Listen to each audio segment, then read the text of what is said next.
ইসলামের একটা খুব সুন্দর অভ্যাস যেটা আমাকে শারীরিকভাবে অনেক বেশি ফিট অ্যান্ড ভালো রাখতে পারে ইনশাআল্লাহ। সেটা হচ্ছে এই হাদিসটা বোধহয় আমরা অনেকে শুনেছি যে রাসূলুল্লাহ সাল্লাল্লাহু আলাইহি ওয়াসাল্লাম আমাদের যে পেট আছে বা আমাদের যে খাবারের জায়গাটা আছে ওখানে একটা জায়গায় রাসূল সাল্লাল্লাহু আলাইহি ওয়াসাল্লাম খাবার রাখতে বলেছেন বা ফুড রাখতে বলেছেন। আরেকটা জায়গায় রাসূল সাল্লাল্লাহু আলাইহি ওয়াসাল্লাম লিকুইড বা পানি রাখতে বলছেন। আরেকটা জায়গায় কিন্তু তিনি খালি রাখতে বলছেন। দ্যাট মিনস আপনি পৃথিবীর সমস্ত ডাক্তার কিন্তু আপনাকে এটাই বলবে যে ভাই ভরপেট খাবেন না, ডায়েট করবেন, ঠিকমতো পানি খাবেন, স্লিম হইতে হবে, ফিট হইতে হবে। এই কথা কিন্তু নবীজি বলে গেছেন। সো আপনি যদি এই সুন্নাহটা জাস্ট মানেন যে আমি পেট ভরে খাবো না, এইভাবে ৩টা মানে হচ্ছে সেকশন বা ডিপার্টমেন্ট আমার পেটের মধ্যে আমি রাখবো, ওখানে ওখানে আমি এটা রাখবো।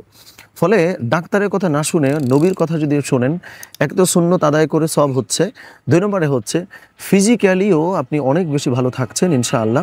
তো এই চেষ্টাটা আমরা করব। আল্লাহ সুবহানাহু ওয়া তাআলা আমাদের সকলকেই তৌফিক দান করেন। আমিন। আসসালামু আলাইকুম ওয়া রাহমাতুল্লাহ।